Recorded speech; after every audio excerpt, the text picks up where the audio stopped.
Dark ages के last episode के अंदर हमने देखा था कि किस तरीके से यहाँ पे सारे के सारे एवेंजर्स और जो कोई भी बचे कुछ सुपर हीरोज होते हैं वो जा रहे होते हैं अपोकलिप्स से मुकाबला करने के लिए यूरोप के अंदर। और हमने देखा कि यहाँ पे अपोकलिप्स का जो बेसिकली सारा का सारा प्लान होता है वो ये होता है कि वो किस तरीके से अनमेकर की पावर्स को दोबारा से जगा के अपने अंदर हासिल करना चाहता है और एक तरह से वो इस अर्थ के ऊपर होने वाला सबसे ज़्यादा खतरनाक और पावरफुल इंसान बन जाना चाहता है। और इसके लिए ही वो सारे के सारे ज़बरदस्त किस्म के जीनियसिस के माइंड का इस्तेमाल करके उनको मैनिपुलेट कर रहा था।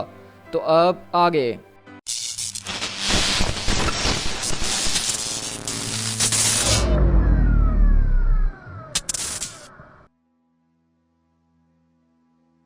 उसी तरह हम देखते हैं कि बेसिकली हमारी कहानी वहीं से शिफ्ट होती है जहां से हमारी लास्ट एपिसोड का एंड हुआ था, यानी कि माइल्स मोरालेस के साथ, जहां पे वो बताता है कि वैनम मुझे तब मिला जब ये पूरी की पूरी दुनिया के अंदर अंधेरा छा चुका था। मुझे ऐसा लगने लगा कि उन दिनों के अंदर शायद वही एक चीज़ है जो कि मुझे ज़िंदा रख सकती है, वही एक चीज़ है जिसके साथ मैं मिल के अपने आप को दोबारा से वो बना पाया था जो कि मैं कभी हुआ करता था, वरना इस पूरी की पूरी दुनिया में ऐसा कुछ भी नहीं था जहाँ पर मेरा दिल लग रहा था। लेकिन तब अचानक जाके एक दिन कार्नेज हमारे पास आ गया और वो दोनों आपस में मिलकर कुछ ना कुछ बड़बड़ाने लग गए, ऐसा कुछ जो कि मैं समझ नहीं पा रहा था, लेकिन मुझे ऐसा लगने लगा कि मैंने उन दोनों के बीच में अपने आप को कहीं खो दिया है। तो वहीं से डूम पूछता है, तो ये बताओ आखिरकार के ये सिम्बियोट्स एपोकलिप्स के लिए काम क्यों कर रही हैं? तो माइल्स बताता है क्योंकि उसने उनको कुछ ऐसा बताया है जो कि कोई इसके बारे में नहीं जानता है, क्योंकि उसने उनसे कुछ ऐसा देने का वादा करा है जो कि उनको कोई नहीं दे सकता है। इन लोगों के मुताबिक एपोकलिप्स के पास एक जबरदस्त किस्म का प्लान मौजूद है कुछ बड़ा करने के लिए। उसने जो एक पूरा का पूरा प्लान बनाया उस सारे के सारे ईएमपीज को रोकने के लिए, और इसी वजह से उसने उन सारे के सारे जबरदस्त और इंटेलिजेंट लोगों को किडनैप करना शुरू किया था। उसने ये बताया था कि किस तरीके से इस पूरे के पूरे प्लान के अंदर एक मोमेंट के लिए सारी की सारी पावर वापसी आ जाएगी,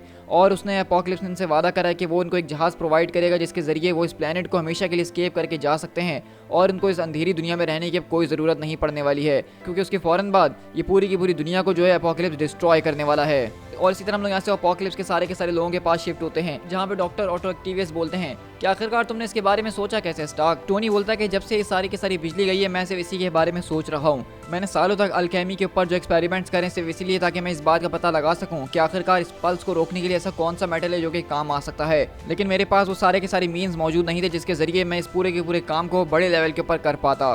तो वहीं से बीच बोलता है कि रीड, क्या तुमने सारी की सारी कैलकुलेशंस कर ली हैं? तो वहीं से रीड रिचर्ड्स बोलता है कि हाँ मैंने सारी कैलकुलेशन कर ली है। टोनी ने जो स्फीयर बनाया है ये ज़बरदस्त तरीके से उस पोर्टल के अंदर जाके क्रैक कर सकता है और सारे के सारे स्ट्रेस को झेल सकता है, लेकिन मुझे नहीं लगता कि मैग्नीटो इस पूरी की पूरी चीज़ के अंदर सर्वाइव करने वाला है क्योंकि वो इसके सेंटर में होने वाला है। लेकिन आई बिलीव कि जितनी देर तक हमें उसकी ज़रूरत है उतनी देर तक उसको खोल के रख सकता है। टोनी बोलता है कि हम एक तरह की ऐसी मेटल बाउंड्री बना रहे हैं उस पोर्टल के चारों तरफ जो कि उसके सारी के सारी निकलने वाली इलेक्ट्रोमैग्नेटिज्म पल्स जो हैं उसको अपने अंदर एब्जॉर्ब कर सके और अपने अंदर होल्ड करके रख सके, तब तक हम वहाँ पे जो है सारे के सारे दूसरे काम कर लेंगे। तो टोनी बोलता है कि यहाँ पे मेरे लिए सिर्फ ये मसला नहीं है क्योंकि यहाँ पे रीड रिचर्ड जो वो शील्ड को ब्रेक डाउन करके इसमें कुछ ज़बरदस्त तरीके की चीज़ बना सकता है जिसको हम इस्तेमाल कर सकते हैं, लेकिन इसके अलावा मुझे यहाँ पे जो है प्योर एडामेंटियम की भी ज़रूरत पड़ने वाली है। तो क्या अगर तुम लोग के पास यहाँ पे एडामेंटियम मौजूद है तो बहुत ही अच्छी बात हो सकती है। तो वहीं से एपोकलिप्स मुस्कुराता और कहता है कि हाँ बिल्कुल हमारे पास एडामेंटियम मौजूद है और उसको मैंने ठीक अपने नीचे दफना के रखा है। और इसी तरह हम अगले पल यहाँ से गुफा के अंदर शिफ्ट होते हैं जहाँ पे हम देखते हैं कि वुल्वरीन को बेसिकली एपोकलिप्स ने कैद करके रखा हुआ है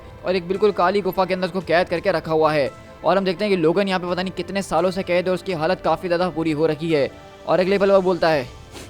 मैं इस स्मेल को जानता हूँ, आखिरकार तुम लोग यहाँ पे क्या कर रहे हो? स्कॉट, क्या ये तुम हो? और अगली बार हम देखते हैं कि बेसिकली एपोकलिप्स यहाँ पे पर्पल मैन के साथ आता है और उसके हाथ में यहाँ पे साइक्लॉप्स की मुंडी होती है जिसको उसने अपने हाथों से पकड़ा हुआ होता है। और स्कॉट बोलता है कि लोगन, क्या ये तुम हो?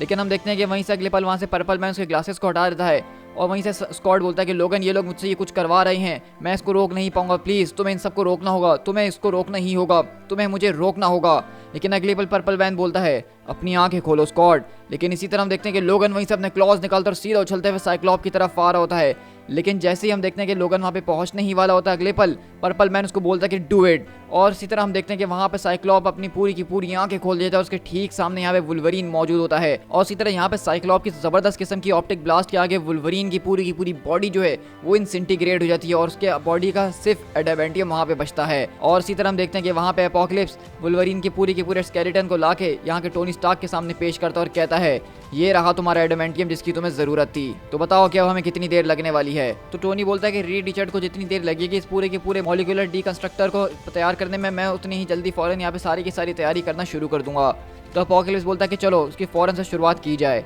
लेकिन वहीं से ऑटो बोलता है, एपोकलिप्स क्या मैं तुमसे थोड़ी सी अकेले में बात कर सकता हूँ? तो एपोकलिप्स बोलता है कि बताओ ऑक्टेवियस, आखिरकार क्या बात है? तो कहता है कि यहाँ पे जो कुछ भी टोनी स्टार्क मिलकर तुम्हारे साथ काम करने की कोशिश कर रहा है, इस पूरे के पूरे बड़े से प्लान के अंदर मुझे एक छोटा सा होल नजर आ रहा है, क्योंकि अगर तुमने अपने माइंड को अनमेकर के माइंड के साथ जोड़ने की कोशिश करी तो मैं इस बात की कोई गारंटी नहीं दे सकता हूँ कि तुम्हारी सारी की सारी पावर्स उसके साथ मैच कर पाएंगी और तुम उसको कंट्रोल करने में सक्सेसफुल होगे। हो सकता है कि तुम उसके जरिए वहाँ पे कैद हो जाओ और वहाँ से टेलीपोर्ट होकर बाहर ना आ सको, और उसके बाद तुम्हारे पास सिर्फ बाहर आने का वहाँ से एक ही तरीका होगा और वो ये होगा कि तुम्हें इस पूरे के पूरे प्लेनेट को बर्बाद करके निकलना होगा। तो अपोकलिप्स बोलता है हाँ तुमने बिल्कुल ठीक कहा, लेकिन इसके अंदर प्रॉब्लम क्या है? तो ऑक्टेवियस बोलता है कि इसके अंदर प्रॉब्लम क्या है, मैं यहाँ पे उस प्लेनेट की बात कर रहा हूँ जिसके ऊपर हम लोग इस वक्त खड़े हुए हैं। तो वहीं से अपोकलिप्स बोलता है तुम कुछ ज्यादा ही चालाक हो ऑटो, मैंने सोचा नहीं था कि मेरी टीम के अंदर भी इतने ज्यादा समझदार लोग मौजूद हैं जो कि इस बात को भी फिगर आउट कर लेंगे कि मेरा प्लान क्या है। और अगले पल हम देखते हैं कि बेसिकली अपोकलिप्स वहाँ पे ऑटो एक्टिवियस को अपनी पावर की मदद से हवा के अंदर उठा लेता है और उसकी पूरी की पूरी बॉडी को बीच में से चीर देता है।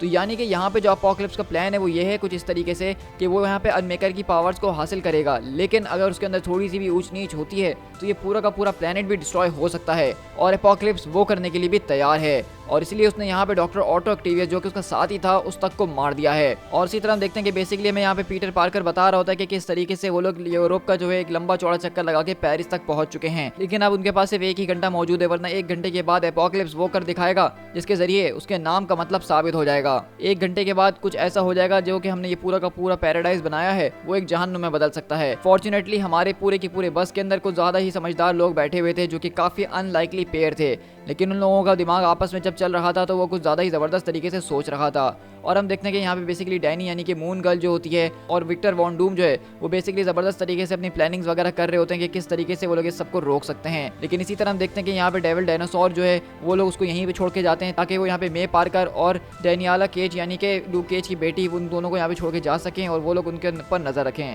और इसी तरह पीटर वगैरह उससे गले मिलता है और कहता है कि हम लोग बहुत जल्द वापसी लौट कर आएंगे ही। लेकिन इसी तरह जब वो लोग वहाँ पे आगे बढ़ते हैं तो अगले पल उनको एक चीज नजर आती है, तो वहीं से हम देखते हैं कि लॉरा बोलती है कि आखिरकार ये क्या चीज है। तो विक्टर वॉन डूम बोलता है कि ये तो ऑटो एक्टिवियस है जिसके बीच में से दो टुकड़े कर दिए गए हैं। लेकिन वहीं से स्टॉर्म अपनी आंखें चमकाती और कहती है कि तैयार रहो, मैं महसूस कर रही हूँ कि यहाँ पे कुछ ना कुछ जरूर है। और अगले पल हम देखते हैं कि स्टॉर्म वहाँ से अपनी जबरदस्त किस्म से बिजली चमकाती है और वो उसके पूरे के पूरे पिरामिड के ऊपर बरसाना शुरू करती है। और हम यही देखते हैं कि वो लोग बेसिकली अपने उस पूरे के पूरे स्फीयर को बना रहे होते हैं सारे के सारे मेटल्स वगैरह को मिलाते हुए। लेकिन यहीं से अपोकलिप्स बोलता है कि मैग्नीटो को फौरन से तैयार करो और इस पूरी की पूरी चीज को बिल्ड करते रहो, कोई भी यहाँ पे रुकेगा नहीं। किलग्रेव उन सारे के सारे सेल्स को खोल दो, उन सबको बाहर आजाद कर दो। और इसी तरह स्पाइडरमैन बोलता है कि हम लोग जब वहाँ पहुंचे तो हमें इस बात का अंदाजा था कि हम आखिरकार किसके खिलाफ जाने वाले हैं, लेकिन सच कहूँ जब हम वहाँ पहुंचे तो हमें तब जाके अंदाजा हुआ कि हमें तो कोई अंदाजा ही नहीं था कि हमारा किससे मुकाबला होने वाला है। क्योंकि अगले ही पल हम देखते हैं कि यहाँ पे बेसिकली अपोकलिप्स ने उन सारे के सारे जिन लोगों को कैद किया हुआ था वो यहाँ पे मौजूद हैं, जिसके अंदर captain Steve Rogers, she Hulk, captain Marvel, lord vampire lady, dead strike, Cyclops, साइलॉब और या डार्क बीस्ट, यहाँ पे इस तरह के खतरनाक लोग मौजूद हैं जिसको इस वक्त जो है पर्पल मैन कंट्रोल कर रहा है। तो वहीं से वो सूजन स्टॉर्म पूछती है तो बताओ कि अब हम क्या करेंगे। तो डूम बोलता है कि इससे कुछ नहीं बदलता है, तुम रूल्स जानती हो स्यू कि तुम्हें यहाँ पे क्या करना है, हमें अपने प्लान को ही फॉलो करना होगा। और इसी तरह हम देखते हैं कि यहाँ पे बहुत ही ज्यादा जबरदस्त तरीके से इन सारे के सारे हीरोज और विलन्स के बीच में फाइट शुरू होती है, जहाँ पे हम देखते हैं कि विक्टर वॉन डूम जो यहाँ पे ड्रैकुला से लड़ रहा होता है, वहीं पे क्लॉसस जो है वो शी हल्क से लड़ रहा होता है। और इसी तरह हम देखते हैं कि पर्पल मैन वो यहाँ पे सारे के सारे लोगों को कंट्रोल करते हुए ऑर्डर्स दे रहा होता है कि सबको जान से मार दो। लेकिन अगले ही पल हम देखते हैं कि यहाँ पे पर्पल मैन के सर के आर पार एक गोली जाती है और वो वहीं पर ठंडा होकर गिर जाता है। और हम देखते हैं कि वो गोली किसी और ने नहीं बल्कि डेडपूल ने चलाई होती है। और सब बोलते हैं कि वेट, तुमने ये क्या करा। तो वहीं से जेसिका बोलती है कि क्या तुमने मेरा और लूक का प्लान नहीं सुना था कि मैं जो हूँ यहाँ पे छुपके से जाके उसको नॉकआउट करने ही वाली थी। तो डेडपूल बोलता है कि यार मैं तो उस वक्त बस को ड्राइव कर रहा था, मैंने तुम्हारे किसी प्लान को नहीं सुना, लेकिन कम से कम इससे हमारी सारी की सारी मुश्किलें तो हल हो गई। और इसी तरह हम देखते हैं कि बेसिकली पहली बार यहाँ पे डेडपूल ने कोई समझदारी का काम करा और उसने उसी इंसान के ऊपर जाके हिट करा जो कि इन सारे के सारे लोगों को कंट्रोल कर रहा था। और इसी तरह हम देखते हैं कि सारे के सारे लोग यहाँ पे वापसी अपने होश में आना शुरू होते हैं। और इसी तरह हम देखते हैं कि वहाँ पे बाकी के सारे के जो लोग होते हैं अंदर, उनको भी क्योंकि अब किलग्रेव मर चुका है तो वो उसके पूरे के पूरे इन्फ्लुएंस से निकल चुके हैं। और रीड चैट बोलता है कि अपोकलिप्स, तो अपोकलिप्स बोलता है कि किलग्रेव क्या गिर चुका है, चलो अब इससे कोई फर्क नहीं पड़ता है, तुम लोगों ने जो मेरे लिए करना था तुम लोग काफ़ी कुछ कर चुके हो, इसके आगे से मैं खुद ही संभाल लूंगा। तुम लोगों का बहुत बहुत शुक्रिया कि तुमने इस एवोल्यूशन के अंदर मेरी मदद करी। लेकिन इसी तरह हम देखते हैं कि वहाँ पे अगले पल जब अपोकलिप्स उनके ऊपर अटैक कर रहा होता है अपनी पावर के जरिए, तो वहाँ पे उसकी पावर्स काम करना बंद कर देती हैं। तो कहता है कि ये क्या हो रहा है। और हम अगले पल देखते हैं कि बेसिकली वहाँ पे सूजन स्टॉर्म आती है और कहती है कि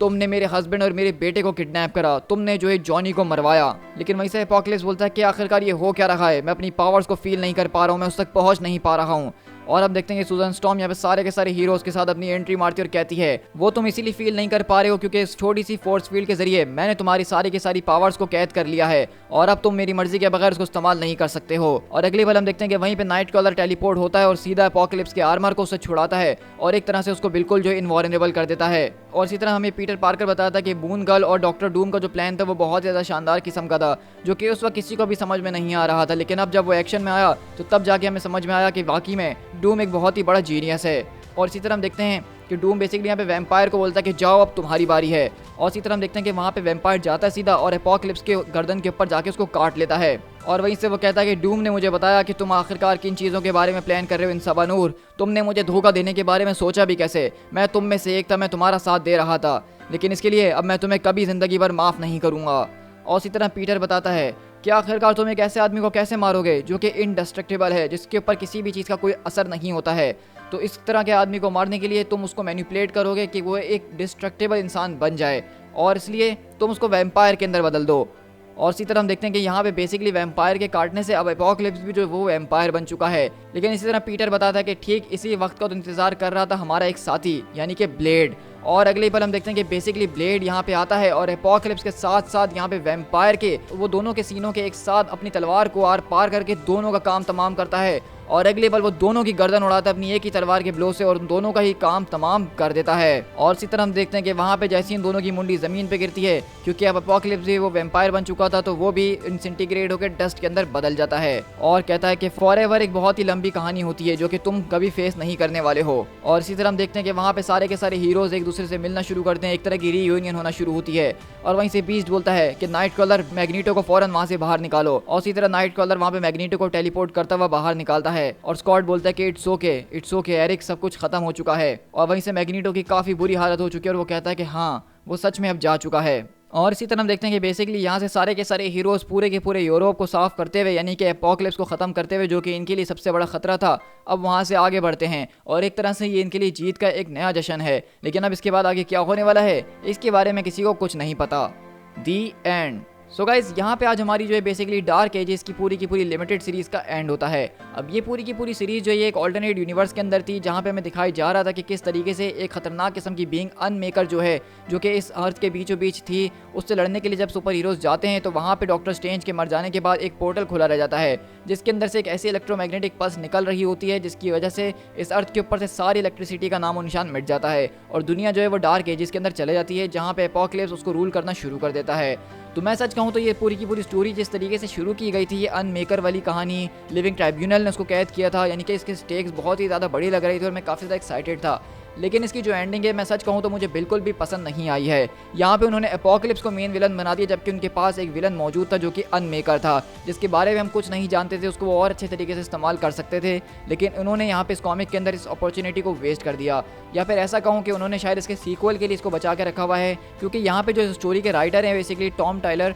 उनकी आदत है कि वो हमेशा से अपनी स्टोरीज़ को जो है पार्ट्स के अंदर लिखना पसंद करते हैं। ये वही राइटर है जिन्होंने डीसी का एक बहुत ही मशहूर इवेंट इनजस्टिस को लिखा था। तो मेरे हिसाब से अभी के लिए ये स्टोरी मुझे इतनी ज़्यादा पसंद नहीं आई, वो भी सिर्फ इसकी एंडिंग की वजह से। अगर इसका मेन विलन हमें जो है अनमेकर ही दिखाया जाता और उसको आखिरी इशू के अंदर दोबारा जिंदा करके मुकाबला करवाया जाता हीरोज़ का, तो मुझे शायद ज़्यादा मज़ा आता। लेकिन इसके अलावा आप लोग मुझे बताइएगा कमेंट डाउन करके कि आपको ये वाली सीरीज़ कैसी लगी है, और अगर आप इस तरह की ऑसम सीरीज़ को मेरे चैनल पर एंजॉय करना चाहते हैं तो मेरे चैनल को सब्सक्राइब करना बिल्कुल भी मत भूलिएगा और इस तरह का ऑसम कंटेंट एंजॉय करते रहिए। So guys, this is Pete Tiger, मिलते हैं अपनी किसी और वीडियो के साथ। Till then, thank you so much.